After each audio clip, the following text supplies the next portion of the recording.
de Boruto tá pegando fogo, galera. Não para de jogar informação grande na nossa cara. Informação da boa. Simplesmente a gente tem a revelação dos poderes da Eida, a Sarada e a Sumire já elaborando também um plano pra matar ela. E o Kawaki pronto pra trucidar o Boruto.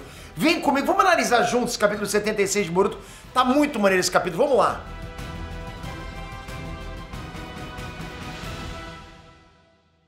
Ines Trunks, Peter aqui. Como é que foi teu 2022? Foi maneiro? Curtiu teu 2022? O que você tá planejando pra 2023? Porra, Peter, vai ser mudança geral. Dessa vez eu vou fazer acontecer. Você vai fazer o quê? Vai vestir de branco e vai lá pra praia pra pedir? Pra fazer as coisas acontecerem? Isso vai funcionar? Tem funcionado? Você pode ir lá na praia, vai curtir os focos, fazer o que você gosta, mas só você pode fazer. Presta atenção, pra você começar 2023 de forma correta, tem que você fazer. Você tem que fazer acontecer. Presta atenção nisso. Agora, dia 17 de janeiro, vai começar a nova maratona, o novo profissional da internet, onde eu vou mostrar pra você o passo a passo, pra você entrar na internet, pra você abrir vagas pra você no mercado digital, pra você empreender, o que você tem que fazer, onde você tem que ir, vai estar tudo ali de forma gratuita. Essa oportunidade está batendo agora na tua porta. Eu vou estar conversando com você durante 4 lives gratuitas. Você não pode perder. Se quer que as coisas aconteçam pra você em 2023, se quer ganhar dinheiro de verdade nesse ano agora, sem ficar preocupado com crise, com falta de emprego, eu te garanto, faz essa live comigo, faz essa sequência de live comigo, porque a sua mente vai explodir, você vai sair dali com o mercado digital aberto pra você, empreendendo, ganhando dinheiro. O link tá aqui embaixo, é grátis pra você participar. Tô te esperando lá. Depois de um capítulo como o 75, o que vem depois? 76, né? Mas pô, o 75 foi bom pra caramba. 75 foi simplesmente... Foi jogado que tem pra gente um deus alienígena acima de tudo e de todos. A gente esperava que esse capítulo fosse cair, ser um capítulo mais fraco, 76, porque, pô, o 75 foi explosivo demais, a gente conheceu o deus de todo o universo de Boruto, mais poderoso de todos, porque Boruto tem dessas, né? Num capítulo é uma mega revelação bombástica e no outro é um capítulo fraquíssimo, de flashback, recapitulação, vocês sabem disso que eu tô falando, né? Mas parece que finalmente o Kishimoto tá conseguindo pegar um ritmo bom pra contar essa história aí de Boruto. E esse capítulo, galera, apesar de não ter nada extremamente bombástico como no capítulo anterior, ainda assim tem muita coisa legal pra gente comentar. Ou seja, um capítulo realmente tá fazendo jus ao outro, sabe? Um capítulo tá bom de revelação, o outro tem mais revelação ainda, pode não ter tanta coisa bombástica, mas tá seguindo um ritmo bom pra caramba. Então já deixa seu like e comenta aqui embaixo. O que você achou do mangá de Boruto em 2022? Foi bom ou foi abaixo da média? Eu quero saber. Deixa nos comentários que é importante pra caramba a tua opinião aqui. Vamos lá. Bom, esse foi o último capítulo de Boruto do ano e eu particularmente curti pra caramba, ok? Eu acho que o mangá finalmente conseguiu fazer um capítulo bom, que desenvolve os personagens e ainda assim movimenta a história. Tava faltando isso. Porque ao mesmo tempo que a gente vê ali o desenvolvimento de personagens como a Eida, até o Kawaki e até o Amado também, a gente vê vários planos secundários entrando em ação e outros eventos se desenrolando, dando brecha para acontecimentos que a gente já viu no futuro. Mas vamos comentar ponto a ponto. Amado, Real ou Barça? Galera, nos últimos capítulos a gente teve a revelação dos verdadeiros objetivos do Amado. Quer dizer, verdadeiros, né? Porque esse cara não é flor que se cheire e não dá pra saber o que ele tá falando, o que quer que aconteça é real. Eu ainda não confio nele, mas basicamente o objetivo dele é reviver a filha dele. Isso foi revelado pra gente no capítulo passado, mas ele chegou a complementar essa informação nesse capítulo. Eu acho que por esse ser um objetivo, sabe, digamos assim, simples, ninguém bota fé nele. Simples eu digo porque com o perfil que o Amado vem construindo ao longo do tempo no mangá de Boruto, a gente esperava que ele quisesse, tipo, poder, que quisesse uma coisa ultra mega elaborada contra o mundo ninja e escambau. Mas de acordo com o que ele tá revelando pra galera, ele é só um pai desesperado que quer ficar com a filha de novo. Até o Shikamaru fala que essa revelação era, tipo, bem anticlimática, porque não esperava que fosse esse o grande objetivo dele. Pegou a gente de surpresa. Bom, seja isso verdade ou não, ele só tem uma chance de reviver a filha dele, a Akebi. O Amado já tentou fazer isso no passado querendo um clone perfeito da Akebi, mas ele percebeu que não importava se ele replicasse as memórias da filha dele, esse novo ser não seria a Akebi de verdade.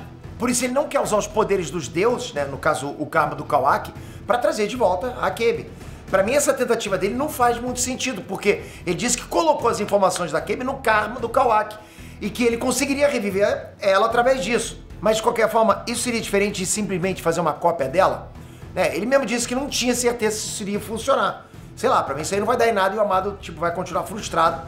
Mas o gênio aqui é ele, eu só tô comentando, né? Assim, eu quero deixar um negócio muito claro pra vocês. Eu não confio no Amado de jeito nenhum. Eu já falei pra vocês várias vezes isso, né? Mas a gente tem que falar a real. Se tudo for uma mentira dele, então ele é um bom ator. Na hora que ele fala que essa é a última opção dele, coloca mão na cara, como se estivesse chorando, Pô, foi convincente, vai. Pô, você no mínimo é um bom ator. Pode até ser lágrimas de crocodilo, mas até o Naruto ficou com cara de, oh, que peninha, né, que dó. Bom, mas se o Amado vai poder ou não seguir em frente, vai depender de uma pessoa. Kawaki. Galera, cada vez mais eu acho o Kawaki um personagem interessante pra caramba. Vai cada vez ficando mais misterioso, mais bacana esse personagem. O desenvolvimento dele tá sendo construído aos pouquinhos. E tá rolando de forma bem silenciosa. Ele vai comendo pelas beiradas, sabe, a construção desse personagem. Ele não teve muita fala nos capítulos, mas só os 4 que mostram a reação dele a cada coisinha já servem pra mostrar que ele tá pensando e que ele tá pronto pra agir em defesa do que ele acredita.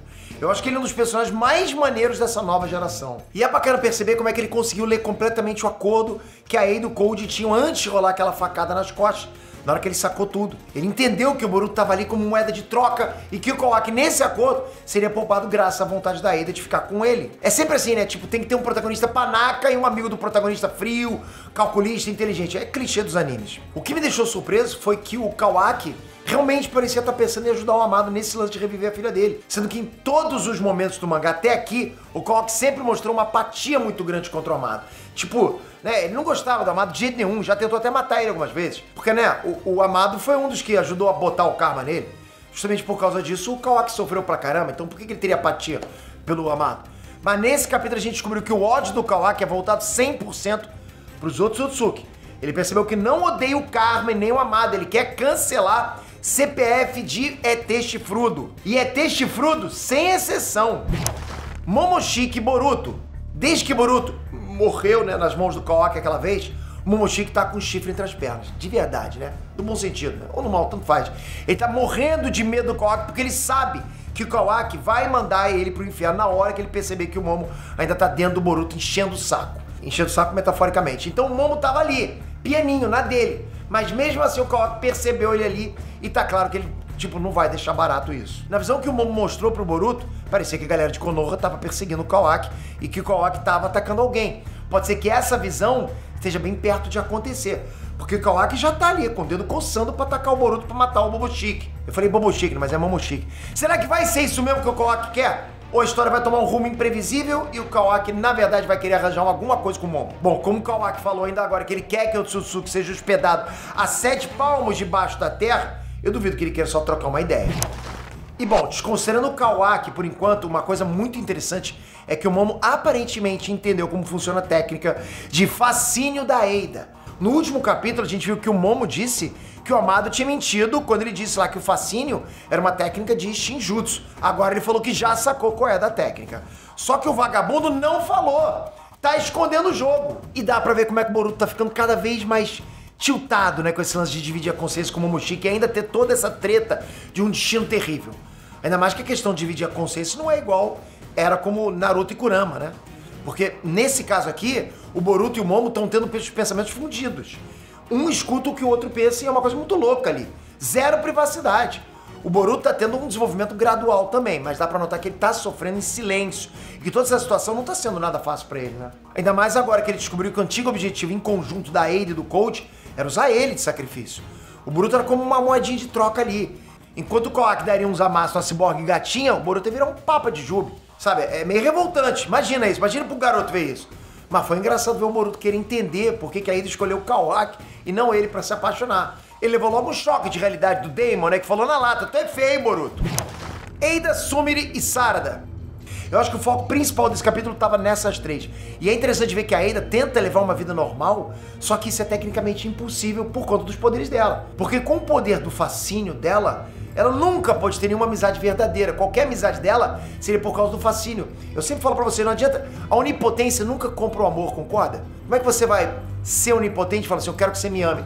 Você vai, tudo bem, ela vai te amar. Mas você sabe que você não tem amor verdadeiro, né? Então é muito curioso ver a Ada querendo passar mais tempo com meninas só pra se sentir à vontade. Ela ainda tenta ter uma vida normal, apesar de saber que a habilidade dela não deixa. E ela até tenta trocar uma ideia com a Sarada e a Sumire sobre paixões, e o interessante é que ela diz que não sabe por que gosta tanto do Kawaki. Ela mesma admitiu que não sabe, porque só de pensar no Kawaki faz ela se derreter toda, né? E o único motivo concreto que ela sabe é que ele é um Otsutsuki, e por conta disso não pode ser afetado pelo fascínio. Será que a Ada tá realmente apaixonada pelo Kawaki? Ou será que isso é só uma habilidade oculta dele que possa ter ligação com esse poder da Ada? Alguma conectividade com esse poder? Seria interessante, né? Se o Mequetrefe do Momoshiki tivesse aberto o jogo, a gente já teria essa informação, concorda? Mas o mais bombástico aqui foi a informação de que a Sarada e a Sumire não estão sendo afetados pelo fascínio da Ada. A gente viu que todos os humanos que cruzam com ela ficam caidinhos, né? Elas são as únicas duas que não demonstraram nenhum efeito. Por quê? Por que será? Pô, Momoshiki, abre o jogo pra gente aí, na boa. Galera, isso abre um leque de possibilidades gigantescas. A galera na internet tá teorizando que elas não são afetadas porque elas já são apaixonadas pelo Boruto. Daí pessoas que já estão afim de alguém não caem no poder. Mas, pô, Shikamaru e Sai caíram no poder delas e eles são muito bem casados. Não acho que seja o caso aí, ok? Pode ser aquela questão que eu comentei há muito tempo, que a Sarada pode ser imune porque o clã dela é descendente dos Otsutsuki, que são imunes aos poderes da Ada. Mas Petri, e a Sumire? Bom, no anime o pai da Sumire colocou aquele selo boladão nas costas dela que permitia que ela invocasse o Nui. Esse selo foi feito a partir de células do Hashirama, então pode ser que ela tenha pegado lá alguma imunidade graças a isso. Bom, mas agora que elas perceberam que são imunes a Ada, elas são duas das poucas pessoas que existem da face da Terra que podem fazer algo contra ela. O Shikamaru já lançou que se a Ada virasse uma ameaça para Konoha, as duas teriam que matar ela. E é interessante ver que a Sumire está sendo muito bem desenvolvida no mangá. Ela demonstrou muita inteligência, muito pensamento rápido quando percebeu que não estava sendo afetado e já mandando um SMS mental para Sarada. Agora, nesse momento, Sumire e Sarada são imunes. E só as duas e o Shikamaru sabem disso. Isso vai ser um desenrolar interessante pra caramba. E não esquece, deixei o link aqui embaixo para você participar da maratona O Novo Profissional da Internet. Você é o novo profissional da internet. Aproveita, pega esse bonde agora, porque não passou, tá passando. Tem gente ficando para trás, você pode entrar agora. E eu vou dar o caminho cravadinho para você agora. Vai ser muito bacana o que você vai aprender agora nesses 4 dias a partir do 17 de janeiro. É grátis, vai lá, tô te esperando. Toca aqui embaixo agora, se inscreve no canal, ativa o sininho, porque a gente vai continuar comentando sobre Naruto, não acaba nunca. O universo de Naruto, agora é sobre Boruto, mas é o universo de Naruto. Tem muita coisa bacana chegando de Naruto, tô falando pra vocês, hein? Então vocês têm que estar inscrito aqui, porque 2023, ó, vai explodir. Tamo junto, galera, obrigado de coração, até a próxima. Fui!